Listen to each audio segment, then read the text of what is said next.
Welcome back, my name is LastKnownMeal, and today I'm going to talk about, well, my favorite RPG of all times. This is going to be the ultimate video I'm going to make for this game, and some of you know it, some of you don't, but it's Gothic 1. It's Gothic franchise in general, but Gothic 1 and 2, especially Gothic 1, has a special place in my heart, and for me, even though it's not the best game ever, it's an old RPG which came out in 2001, I still have such a strong connection with this game, and in my opinion, concerning me, it's one of the best RPGs of all time. And I'm not saying this because I love this game so much. This game has 9 out of 10 on Steam, it has 4.6 out of 5 on GOG, it's one hell of an RPG. The problem is, it's a European developer, it was released by Piranha Bytes and their German studio, so it was like an underground RPG when it came out, and even in Europe, not a lot of people knew about it, and especially in the United States, people did not play this RPG. Some of the people I talked with that live in the United States, I asked them, did you play Gothic in general, Gothic 1, 2, or 3? They're like, Gothic 3, like, did you play that? It's a newer RPG, like, it was something different when it came out, even though that game had a bunch of glitches and bugs. It was released far before it was done. It was pressured by the publisher Joe, that's why Piranha Bytes is not working with Joe anymore. It's a really complicated story, but it's a story for another day. Today I want to talk about Gothic 1. So as I said, people from United States, like a majority of gamers that I know, did not play this game. And honestly, if you want to play a really good RPG, I definitely recommend that you try out Gothic 1. And there's a bunch of reasons why I'm saying this. There's many aspects of this game that I want to talk about in this video. This is going to be a longer video because I want to cover as much as I can. I want you to understand how this game works, and before we begin with explaining the game in general, I want to talk about how I acquired that game, because before, since I live in Bosnia and my country has always been behind every other country in Europe, basically when people had internet I was playing with stones. So yeah, we are really behind everyone else when it comes to technology. So when I was a kid, like, I first got into video games playing on PlayStation 1, and then I kind of moved to a really old PC. But, you know, I used to play a lot of games on PlayStation 1, Crash Bandicoot, etc, etc, I can go forever. But for the first time, when I actually bought a game, like with my own money, yes, even though this game is somewhat mature audience, I kinda was able to buy it, yeah. Laws in my country are really not that respected. So when I bought the game, I think I bought Stronghold 1 and Gothic 1 at the same time. When I started playing an RPG for the first time, like a proper RPG, a role-playing game, where you take a role of this nameless character and you're just being thrown into this colony which is under barrier and you cannot get out, and you have to live in this ecosystem with different people, also convicts, who are thrown there because they kill people or etc etc, who are slaves there. So the story is quite complex, and long story short, basically as it is with Gothic 1, humans are in a war with the orcs, and King Robar decided to use ore, which is something like a currency in Gothic 1. It's really rare in Gothic 2, but in Gothic 1 it's a currency, since you're basically living in this mining colony where a bunch of ore is, you know, extracted on a daily basis and sent to the king. So yeah, basically, King creates this barrier,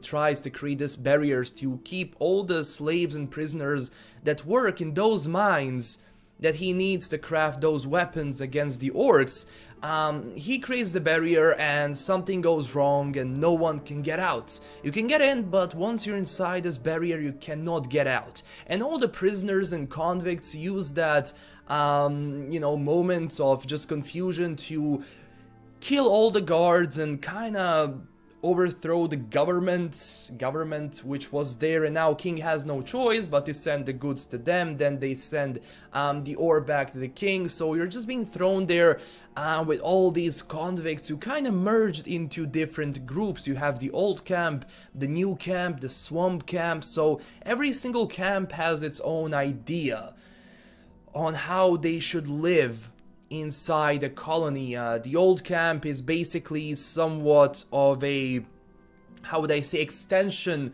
of the King Robar. They're basically working with the king, they're the biggest camp, they have the best equipment, blah blah blah blah blah. You have a new camp which is filled with mercenaries, and they act something like a, well, they're acting like free people, somewhat free people, even though there's so many things happening in the new camp, which is insane. But they don't like the old camp doesn't like them, but they're not in this open war. They will attack each other. Sometimes they have these schemes they're trying to make every day, but they're not actually attacking each other like on an open field. It's not like that. They have some sort of treaty, but anyway, with that camp, like they're trying to blow up the barrier. They just want to get out. They have all this ore stashed to basically one day blow up the barrier and get out, while the old camp is kind of, well, you know, you're going to be under us. We want to rule you, because they have the best mines. Of course, they're going to be the strongest in the mining colony. Then you have the swamp camp, which is praying to this sleeper, which turns out to be something different later game. I'm not going to spoil anything, but so as I said, every single one of these camps have their own idea on what should be done with the barrier and how they live in this ecosystem that was created. And when you arrive as a nameless hero, you're just being thrown there without any equipment, with just rags on yourself, with no weapons. And the first guy you talk with is Diego, who is going to become your best friend forever, trust me. And he tells you how the colony works, that you have 3 different camps, and then comes the RPG part. Because when I bought this game, I was a kid. And you know, I wasn't a kid that we have these days. Basically, you have a kid playing on a smartphone, he's playing Temple Run or some shit. And I see the kid playing Temple Run, and he's really good at this game. He's kicking the shit out of this game. And meanwhile, I'm like, how am I not that good? I'm older, what the hell? I should be better than you, little child. And it's insane, but in my time, I used to play football outside, I used to do all those other things, and then when I started playing video games, I was dumb as shit when I was supposed to play an RPG with so many choices, with so many things, because for the first time in a video game, you have characters, you have people who are able to trick you, to lie to you, to be sincere with you, to help you, to, I don't know, attack you, kill you, rob you, whatever. And I didn't know that was possible in a video game. And when I actually started playing Gothic 1, I remember the first thing that was said to me. I don't remember which character, I think it was someone at the beginning. They said like, whatever you do, don't go into a forest, something is going to kill you. So at one time when I was playing the game, I was so afraid of the forest. And for all of you that played Gothic, there is a route between the old camp and the swamp camp. And this route kinda takes you really close to the fucking forest, and I was returning from the swamp camp to the old camp, and it was getting dark, and I was scared, I was panicking, I was like, shit, I gotta go, and I was running with all my strength towards the old camp because I felt safe inside, because I thought that something is going to get out of the forest and eat me alive. And the immersion and the atmosphere I've had in that game is just insane. Starting with the soundtrack that the game has is basically where, you know, that soundtrack, you know, it's all fine, but there is that something, some entity, some evil lurking in the air which is going to attack you one day. You know that there is something, you don't see it, but you know that there is something outside.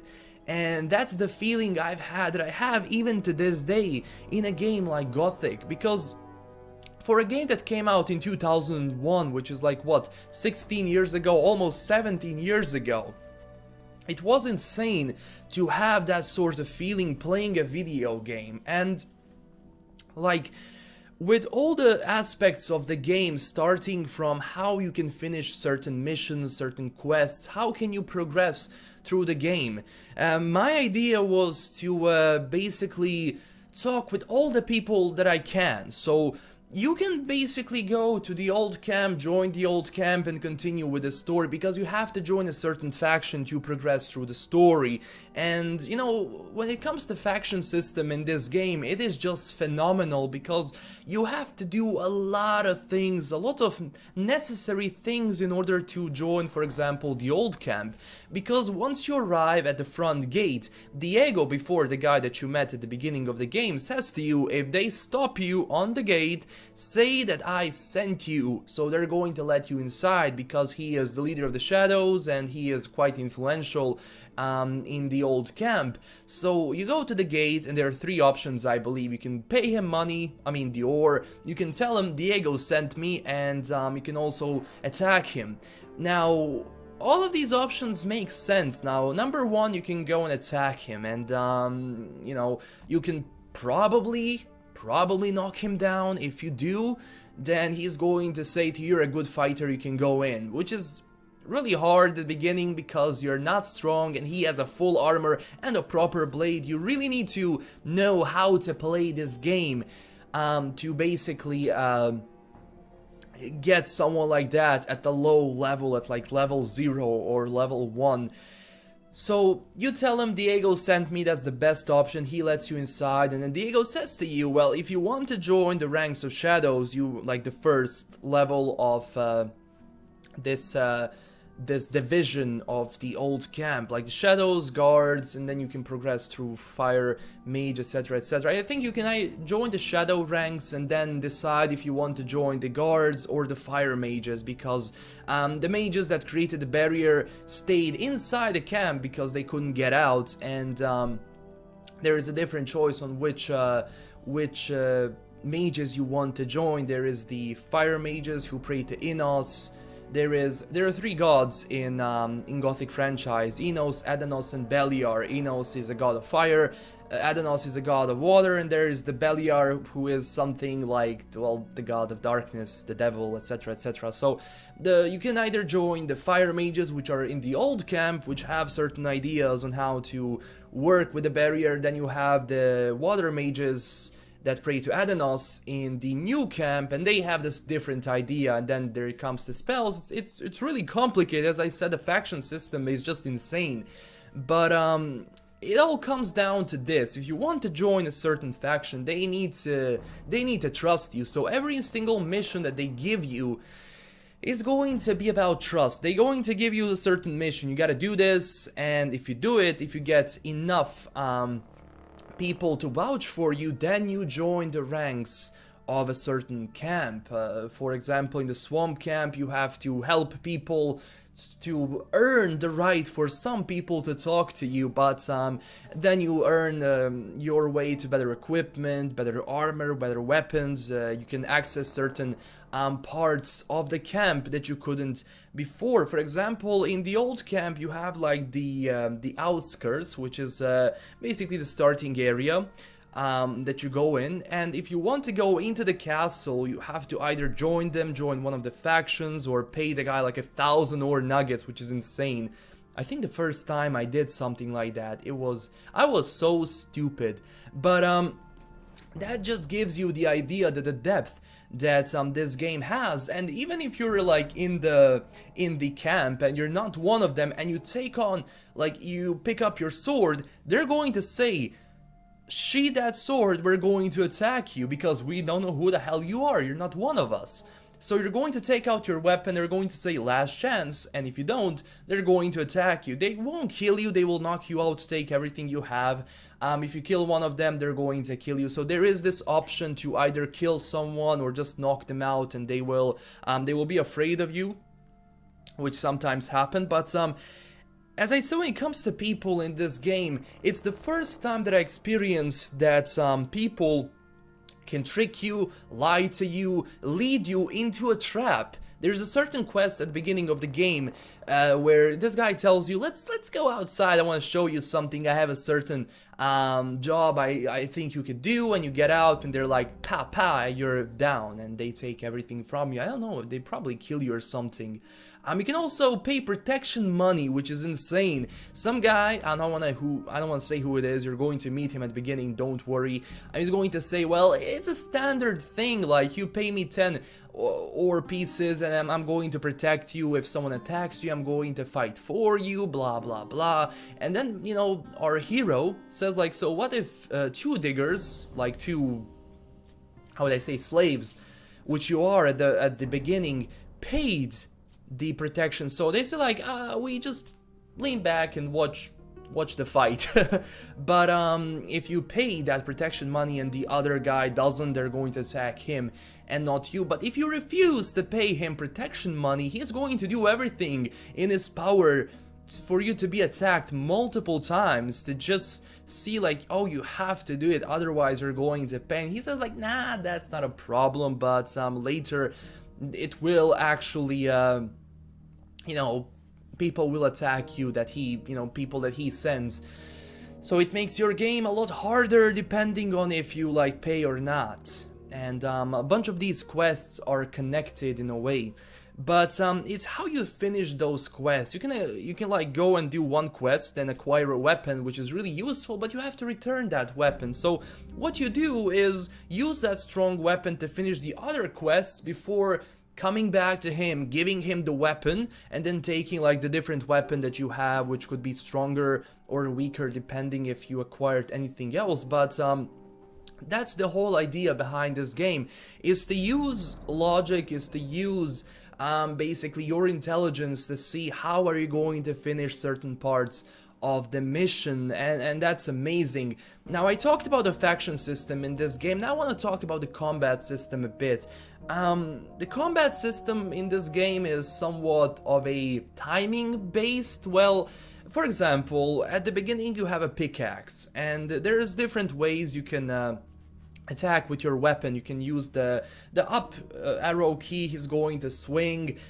You can train basically in one-handed, two-handed combat to become better, but at the beginning you're really weak, you don't know how to wield this thing, you're just a convict, which is also amazing. You're not this overpowered warrior at the beginning, no, you're just like some guy who can become a lot stronger. And I love the progression that the hero has throughout the first 3 games. Like you notice that he's becoming a warrior, but at the beginning you're just holding your weapon like this, and it's insane. So there is a certain delay. For example, if you press the right arrow key and he does this, you have to know like a certain timing. You can go to the left side to press the left arrow key to do this, because once you start doing this, the monster will not be able to get to you. It's going to like, you know, I don't know, it's going to be stuck with your combo. But if you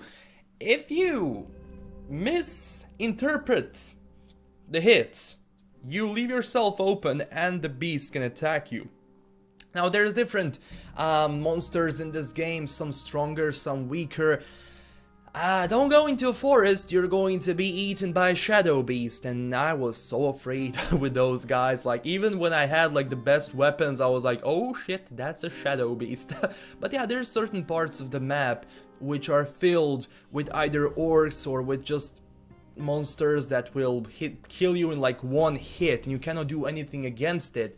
So basically the combat is something of a skill-based, timing-based system, which is also, you have the defense thing. So depending on who are you fighting against, if you're fighting against humans, It's really hard to block all the attacks, and you have to be careful fighting them. Which is strange, because if they hit you twice, you're going to die, because usually at the beginning you don't have a strong armor, and some of these guys will try to fight you. Now, if you manage to get them, you will earn their respect. And that's also one of the amazing things about this game, like how people change their attitude towards you if you, just kill them, or not kill them, knock them out. If you do kill them, other people will attack you. It would go something like that. I don't know, it's like a normal thing in the Middle Ages. Someone attacks you, defend yourself, you don't kill him, you just knock him down. You're not going to, they're not going to do anything to you, but if you kill him, well, that becomes a problem. But if you attack someone first, then, oh, that's going to be a giant issue, because everyone is going to attack you too.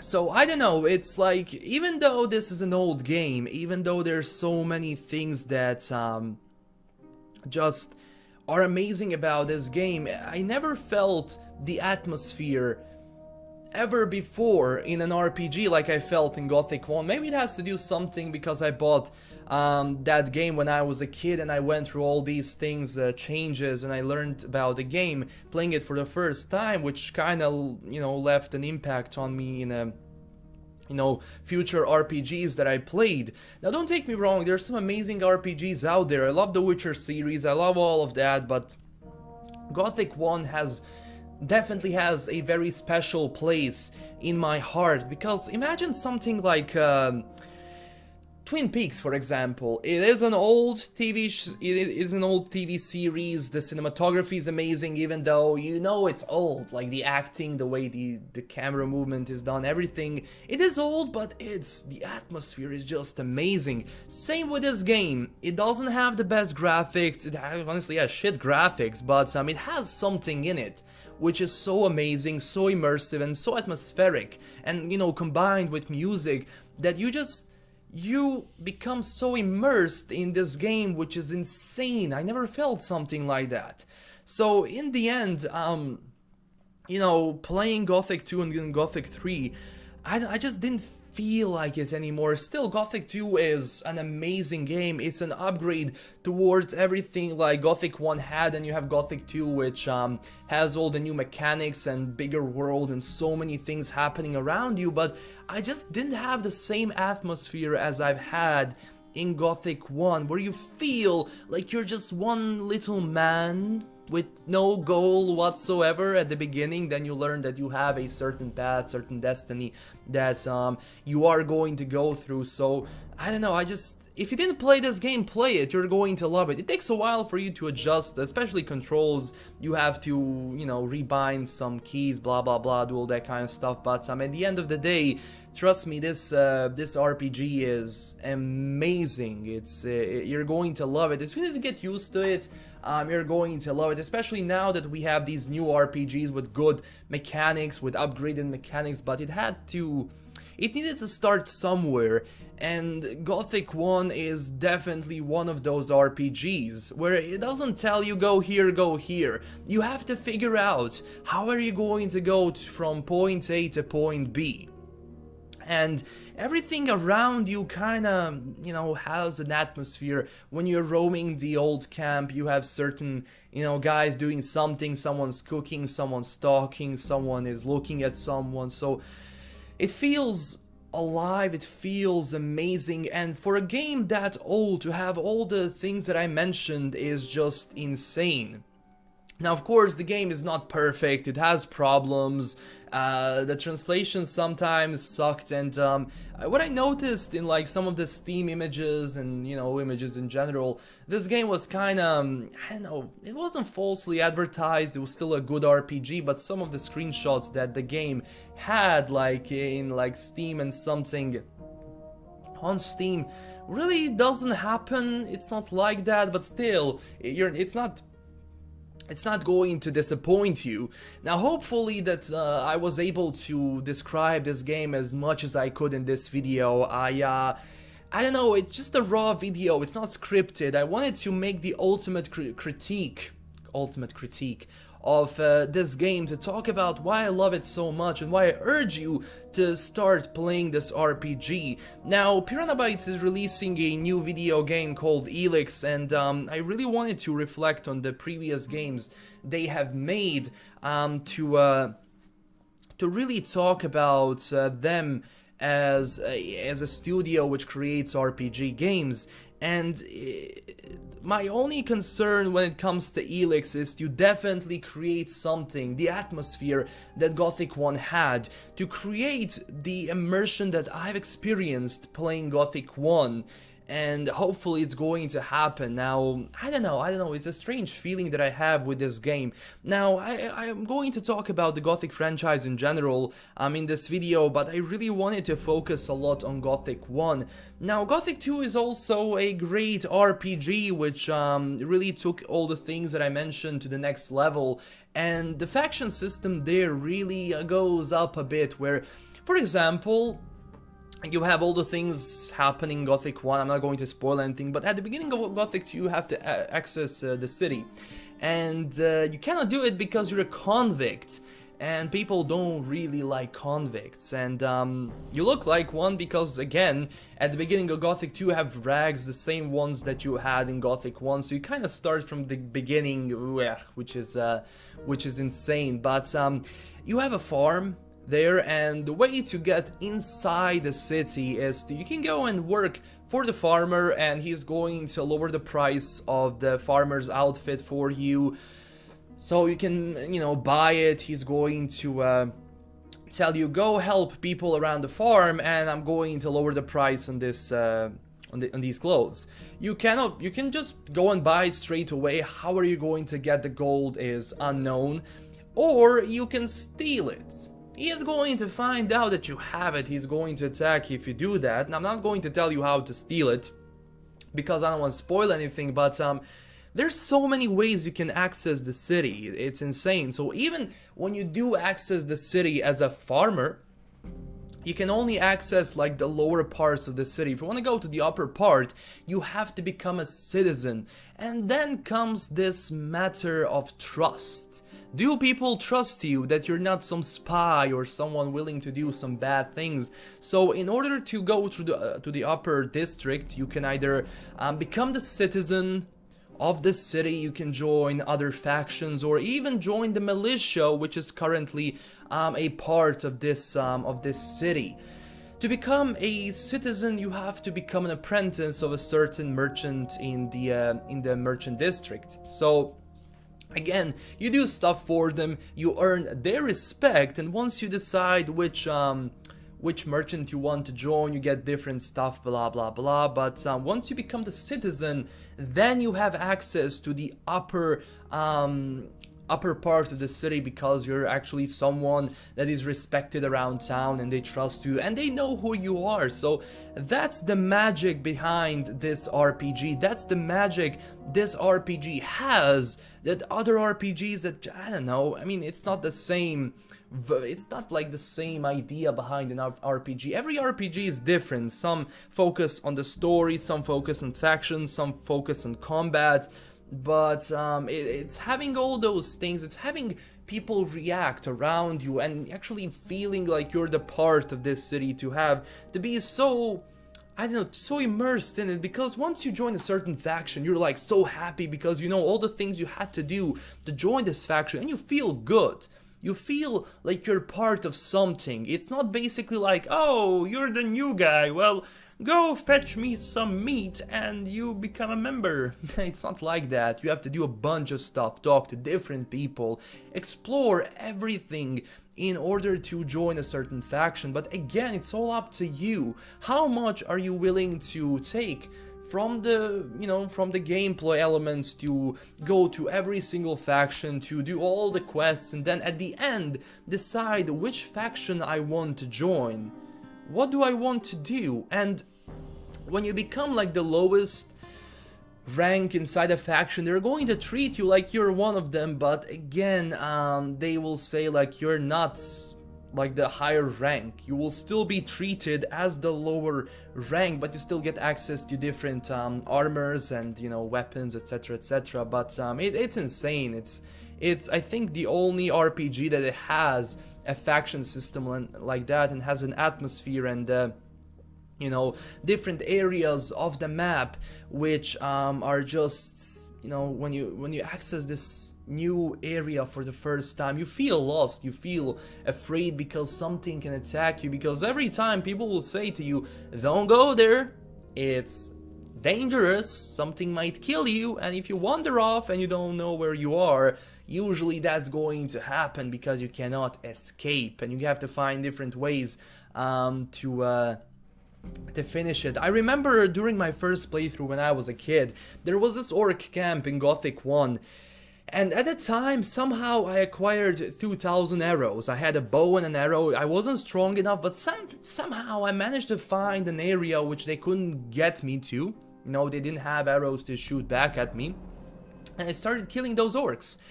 And I killed every single orc that was in this orc town.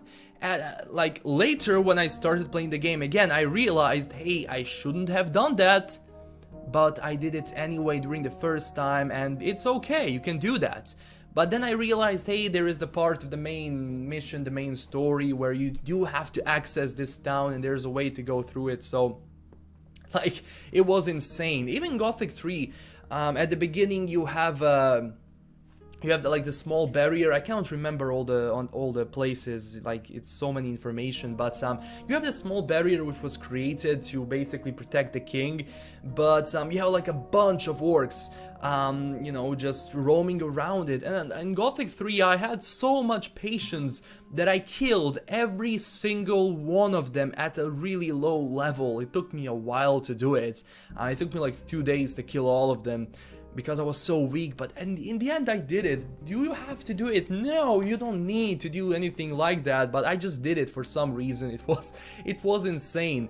But yeah, this game gives you so many choices. If you want to go into this RPG, start with Gothic 1, play Gothic 2, Gothic 3 you can play, but download a community patch, because that game even has today so many glitches and bugs, it's insane.